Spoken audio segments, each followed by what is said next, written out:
ಘಂ ಗಣಪತಾಯೇ ನಮಃ. ಶ್ರೀ ಗುರುದೇವ ರುದ್ರಾಯ ನಮಃ. ಎಲ್ರಿಗೂ ನಮಸ್ಕಾರ ಸ್ನೇಹಿತರೆ. ನಾನು ನಿಮ್ಮ ಪ್ರಕಾಶ್. ಸ್ನೇಹಿತರೆ, ಅಮಾವಾಸ್ಯೆಯ ದಿನ ಈ ಒಂದು ಚಿಕ್ಕ ಕೆಲಸ ಮಾಡಿಬಿಟ್ರೆ ಸಾಕು, ಜೀವನ ಪರ್ಯಂತ ವಶೀಕರಣ ಆಗಿದ್ದು ಬಿಡುತ್ತೆ. ಅಷ್ಟು ಪವರ್ಫುಲ್ ಇರುತ್ತೆ ಇದಕ್ಕೆ.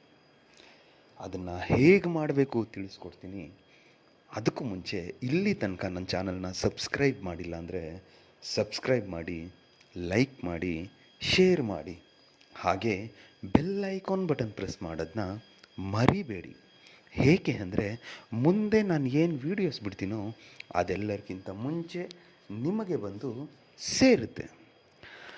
ಸ್ನೇಹಿತರೆ, ಏನೂ ಇಲ್ಲ, ಅಮಾವಾಸ್ಯೆಯ ದಿನ, ಅಮಾವಾಸ್ಯೆಯ ಸಮಯದಲ್ಲಿ ಸ್ನಾನ ಮಾಡಿ ದೇವರಿಗೆ ಪೂಜೆ ಮುಗಿಸಿದ ಮೇಲೆ ಯಾವುದಾದ್ರೂ ಒಂದು ಏಕಾಂತ ಜಾಗದಲ್ಲಿ ಇಲ್ಲವೇ ದೇವರ ಕೋಣೆಯಲ್ಲಿ ಕುಳಿತುಕೊಂಡು ನಾನು ಏನು ಕೊಡ್ತೀನೋ ಆ ಮಂತ್ರನ 251 ಸಾರಿ ಪಠನೆ ಮಾಡಬೇಕಾಗುತ್ತೆ. ಒಂದು ನೆನಪಿರಲಿ, ಇದನ್ನು ಪಠನೆ ಮಾಡುವಾಗ ನಿಮ್ಮ ಬಲಗೈಯಲ್ಲಿ 5 ಕರ್ಪೂರ ಇರಲಿ ಸಾಕು, ಬೇರೆ ಏನೇನೂ ಬೇಡ.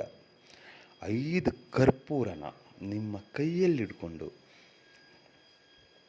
ನಿಮಗೆ ಯಾರು ಬೇಕಾಗಿದ್ದೀರೋ ಅವರನ್ನು ಮನಸ್ಸಿನಲ್ಲೇ ನೆನೆಸಿಕೊಳ್ತಾ, ಅವ್ರ ಬಗ್ಗೆ ಯೋಚನೆ ಮಾಡ್ತಾ, ನಾನು ಏನು ಕೊಡ್ತೀನೋ ಆ ನಾನು ಕೊಡುವ ಮಂತ್ರವನ್ನು 251 ಸಾರಿ ಪಠನೆ ಮಾಡಿ ಸಾಕು. ಪಠನೆ ಮಾಡಿ ಮುಗಿದ ಮೇಲೆ ಆ ಕರ್ಪೂರವನ್ನು ಅವತ್ತಿನ ರಾತ್ರಿ ನಿಮ್ಮ ದೇವರ ಕೋಣೆಯಲ್ಲಿ ಅವರ ಹೆಸರನ್ನು ತೆಗೆದುಕೊಳ್ತಾ ಬೆಳಗ್ಬಿಡಿ ಸಾಕು, ಅಂದರೆ ಹಚ್ಚಿಬಿಡಿ ಸಾಕು. ಆಮೇಲೆ ನೋಡಿ ನಿಮಗೆ ಚಮತ್ಕಾರ ಹೇಗಿರುತ್ತೆ. ಜೀವನ ಪರ್ಯಂತ ನಿಮ್ಮನ್ನ ಅವರು ಬಿಟ್ಟು ಹೋಗಲ್ಲ.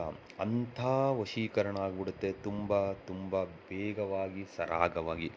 ಅದಕ್ಕೆ ಮಂತ್ರ ಹೀಗಿದೆ: ಶ್ರೀ ಕಾಮಾಕ್ಷಿ ದೇವಿ ಮಂ ಅಮ್ಮುಖಿ ವಶ್ಯಂ ಸಫಲ್ ಕುರು ನಮೋ ನಮಃ.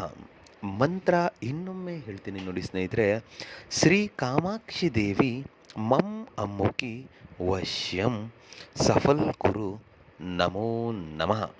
ಈ ರೀತಿಯಾಗಿ ಮಾಡಿ ಅದನ್ನು ಸುಟ್ಟಾಕಿದರೆ ಖಂಡಿತ ಆಗುತ್ತೆ. ಅಮ್ಮುಖಿ ಅನ್ನೋ ಜಾಗದಲ್ಲಿ ನಿಮಗೆ ಬೇಕಾಗಿರೋರ ಹೆಸರನ್ನು ಸೇರಿಸ್ತಾ ಪಠನೆ ಮಾಡಿ, ಖಂಡಿತ ರಿಸಲ್ಟ್ ಬರುತ್ತೆ.